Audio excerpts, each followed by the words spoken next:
ناظرین السلام علیکم ورحمۃ وبرکاتہ۔ استقبال ہے آپ کا ہمارے اس چینل پر۔ ناظرین کرام، آج ہم بات کرنے والے ہیں جنگ آزادی میں اکابر دیوبند کا کیا کردار رہا ہے۔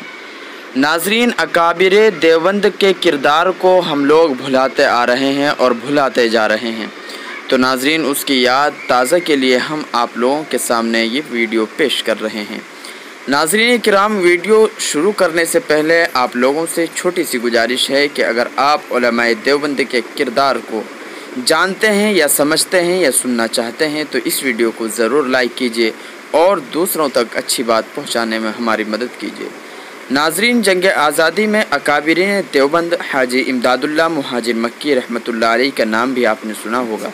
ناظرین، مولانا قاسم نانوتوی رحمۃ اللہ علیہ کا نام بھی آپ نے سنا ہوگا۔ مولانا رشید احمد گنگوہی اور فرزندان دارالعلوم دیوبند یعنی شیخ الہند مولانا محمود حسن دیوبندی، مولانا حسین احمد مدنی، مولانا عبید اللہ سندھی، مولانا عزیز گل پیشاوری، مولانا منصور انصاری، مولانا فضل ربی، مولانا محمد اکبر، مولانا محمد چکوالی، مولانا احمد اللہ پانی پتی، مولانا حفظ الرحمان سیوہاروی رحمۃ اللہ علیہ وغیرہ ہم کے کردار کو فراموش نہیں کیا جا سکتا۔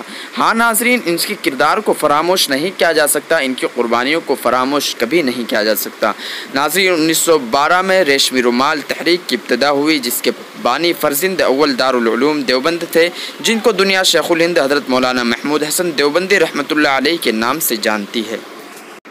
بقول مفکر اسلام حضرت مولانا سید ابو الحسن علی ندوی رحمۃ اللہ علیہ، آپ یعنی شیخ الہند انگریزی حکومت اور اقتدار کے سخت ترین مخالف تھے۔ سلطان ٹیپو کے بعد انگریزوں کا ایسا دشمن اور مخالف دیکھنے میں نہیں آیا۔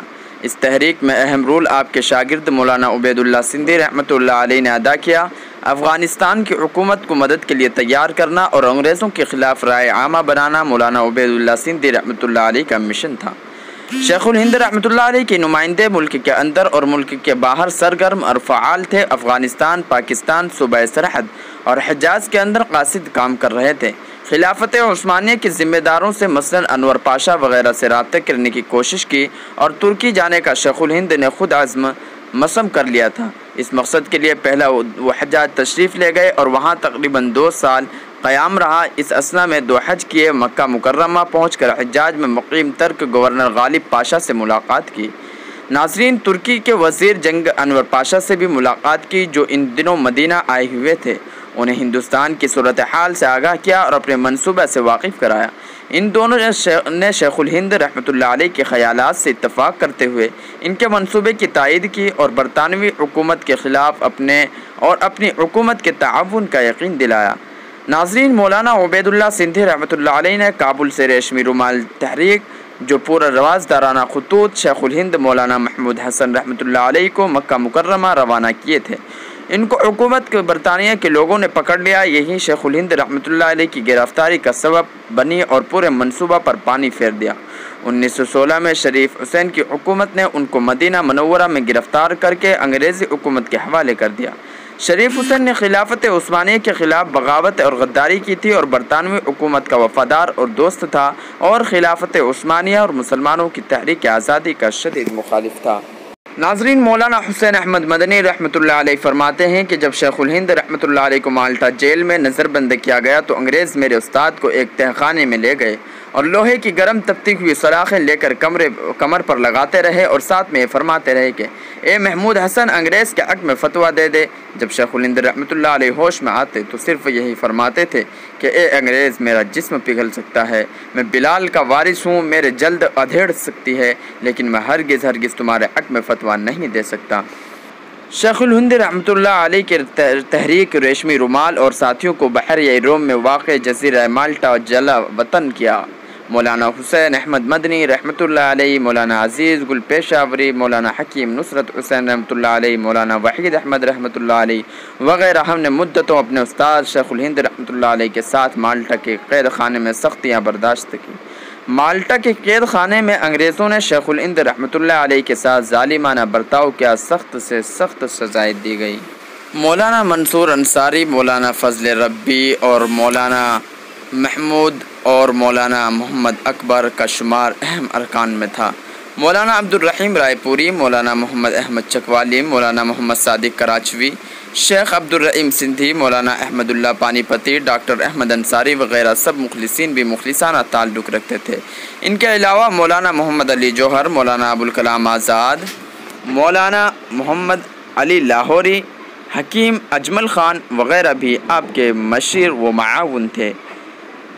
1919 میں جمعیت علماء ہند کا قیام عمل میں آیا، جس کی بنیادی ارکان میں شیخ الہند محمود حسن دیوبندی رحمۃ اللہ، مولانا حسین احمد مدنی، مولانا عطا اللہ شاہ بخاری، مولانا ثناء اللہ امرستری، مولانا محمد کفایت اللہ دہلوی، مولانا محمد علی جوہر، مولانا شوکت علی، مولانا ابو الحسن سجاد، مولانا احمد علی لاہوری، مولانا ابوالکلام آزاد، مولانا حفظ الرحمن سیوہاروی، مولانا احمد سعید، مولانا سید محمد میاں دیوبندی رحمۃ اللہ علیہ جیسے دانشوران قوم تھے۔ ناظرین، شیخ الہند رحمۃ اللہ علیہ کی رہائی کے بعد سب سے پہلے 29 جولائی 1920 کو ترک موالات کا فتویٰ شائع کیا گیا۔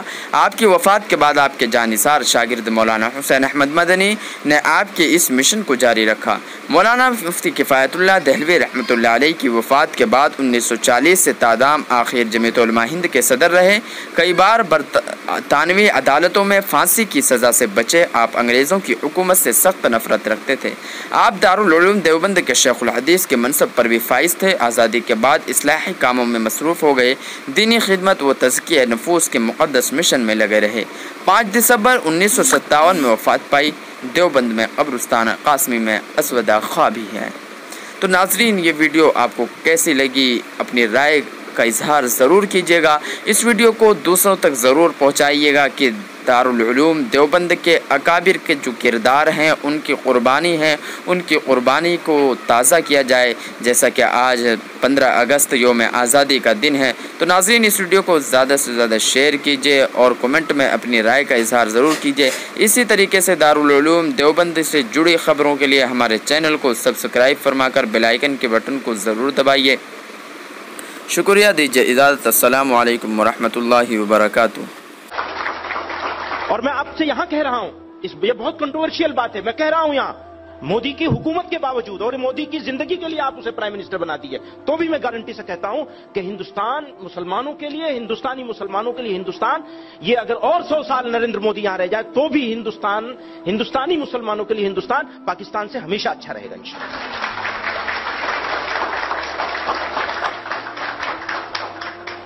ہم یہاں مجبوری میں نہیں ہیں، شوق سے ہیں، اپنے ڈیسیشن سے ہیں، اپنے فیصلے سے ہیں۔ ہمیں نظام مصطفیٰ کے نام پر بلایا گیا تھا، لے جایا جا رہا تھا۔ قرآن کے مطابق فیصلے ہوں گے، اسلامک اسٹیٹ بنائی جا رہی تھی۔ ہم نے اس آئیڈیا کو ریجیکٹ کیا تھا اور اگین ریجیکٹ کرتے ہیں، پھر ریجیکٹ کرتے ہیں دوبارہ سے، اس وقت پھر ریجیکٹ کرنا چاہتے ہیں۔ ہماری غلطی مسٹیک نہیں تھی، وہ سوچا سمجھا فیصلہ تھا۔ آج بھی اگر ہم یہ کہہ رہے ہیں تو سوچ سمجھ کے کہہ رہے ہیں۔